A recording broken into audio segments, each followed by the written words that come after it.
ئامېرىكا تاشقى ئىشلار مىنىستىرى Mayk Pompeo 20 oktyabr شەرقىي تۈركىستان ئىسلام ھەرىكىتى تەشكىلاتىنى تېررورلۇق تەشكىلاتى تىزىملىكىدىن رەسمىي ئۆچۈرگەن بولۇپ, bu qaror ئامېرىكا فېدېراتسىيە ھۆكۈمەت تور بېتىدە 5 noyabr رەسمىي e'lon qilingan. ئامېرىكىنىڭ bu qarori Xitoy hukumatı Uyg'urlarni terrorlik bilan qoralab, irqiy qirg'inchilik kirgizayotgan bugungi vaziyatda muhim ahamiyatga ega bo'lib, biz bu vaqtda Uyg'ur masalasi mutaxassislari va vaziyat analizchilarini ziyorat qildik. Amerika George Washington Universiteti Uyg'ur masalalari tadqiqotchisi Sean Roberts ziyoratimizni qabul qilib mundaq dedi.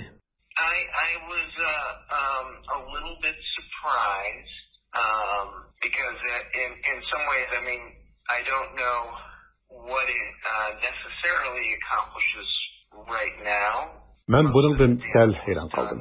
Chunki ba'zi taraflarda hozircha buning nimani ro'yobga chiqardiganligini bilmayman.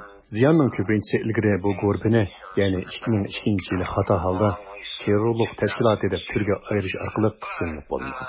Ammo menimcha ilgirki xatoliklarni tuzatish intayin muhim. Ularning bu xil turga ayirishni bekor qilganligidan xursand bo'ldim. Kitobimda tilga ilib o'tganimdek, men azaldan Şərqi Türkistan İslam ھەرىكىتى deb atiladigan guruh bo'lgan emas. Hamda uning aloqador kishilar bu tashkilotning rahbari o'ldirilgandan keyin har qanday bir guruh sifatida mavjudligini uzundan buyon yo'qotgan deb qarayman. Shunga meningcha bu xatoliklarni tuzatish intayin muhim. Meningcha bu Uyg'urlar uchun ahamiyatli bir ish bo'lishi mumkin. Bo'lib bu tashkilot Yevropada yanada nurg'un o'xshamagan tashkilotlarning ostida terrorlik tashkiloti qatorida tizimlangan. Bu yanada BDT'de texnik shu xil kategoriya ostida. Menimcha bu Xitoyning yaqinqi 3 yildan buyon Uyg'urlarga qaratgan muomalasi zarur bo'lgan terrorlikqa qarshi turish strategiyasining bir qismimi emasmi degan munozaraga yo'l ochadi. Shunga nurg'un taraflarda Amerikaning buning qonunliq talash tortish ekanligiga ishonmaydiganligini namoyon qilish rolini o'taydi. Men ular olib berayotgan siyosatlarni terrorlikqa qarshi turish siyosati deb qaramayman. Ularning siyosati Uyg'urlarning qarshi tura olmaydiganligini kafolatga ega qilgan asosda Uyg'ur rayonini xohlagancha ekish va bu rayonga o'z maylicha ko'chmay o'tkab o'ltiraqlashtirishni davom qilishdan iborat.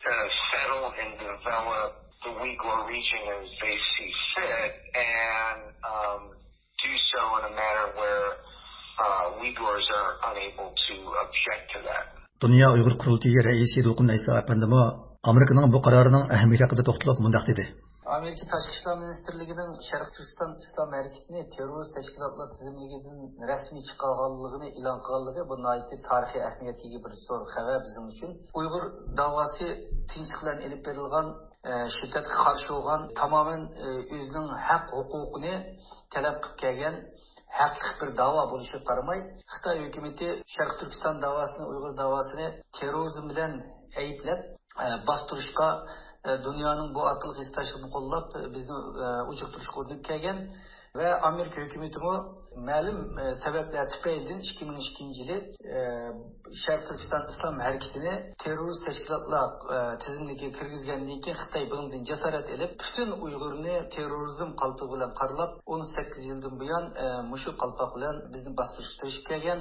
Bugün 3 milyondan artıq Uyg'urning jazo lagerida yetishishini Xitoy terrorizmga qarshi kurashishning qilib ko'rsatishga o'tadi. Şərqi Türkistan İslam ھەرىكىتىنى terrorist tashkilotlar tizimligidan rasmiy chiqarganligini e'lon qilganligi bu Xitoyning bundaq bir qalpoq bilan Uyg'urni bostirishning bir qonun asosining qolmaganligini ko'rsatadi. Demak, Uyg'ur davosining yana bir qatim g'albisi, Uyg'ur harakatining terrorizm bilan munosabati bo'lmaganligining, haqli bir da'vo bo'lganligining yana bir qatimliq dunyoga jakalanishi deb qarayman.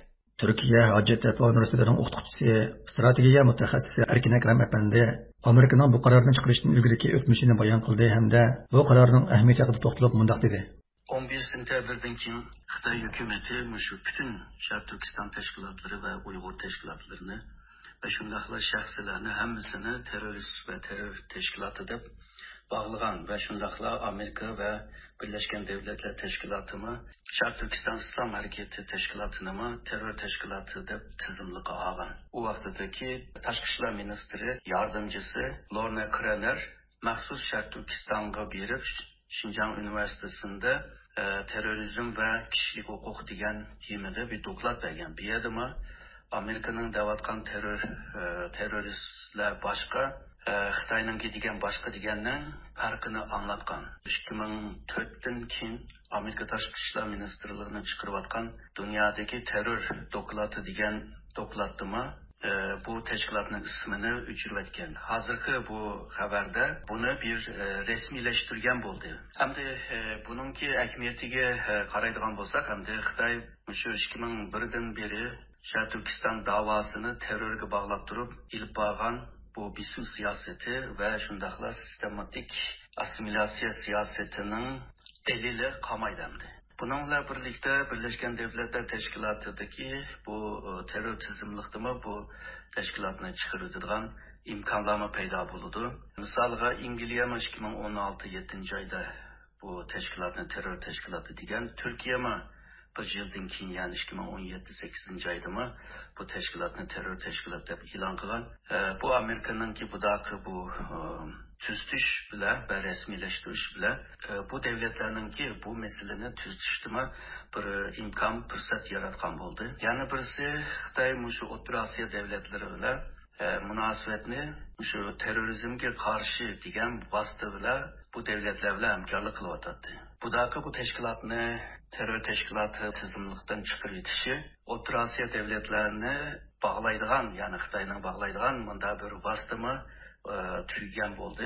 Amerika hükümeti 2012 yıl ma'lum sebepler tüpaylidan Şərqi Türkistan İslam ھەرىكىتى təşkilatını terrorluq təşkilatı tizimligiga kirgizgan bo'lib, Xitoy bundan ilhomlanib terrorluqni bahona qilib Uyg'urlarni bostirib kelgan. 2017 yildan keyin Uyg'urlarga davlat terrorizmi yurgizib, buni aksicha xalqaroga terrorluqni tüpaylidan quritish uchun Uyg'urlarni tarbiyalayotimiz va tashviq qilayotgan edi. Analizchilarning qarashicha Amerika'nın bu qatim Şərqi Türkistan İslam ھەرىكىتى təşkilatını terrorluq təşkilatı tizimligidan rasmiy chiqarib tashlashi Xitoyning navbatda yanıla terrorluqni bahona qilib Uyg'urlarga etnik qirg'inchilik yurgizishiga qarshi berilgan kuchli signal ekan.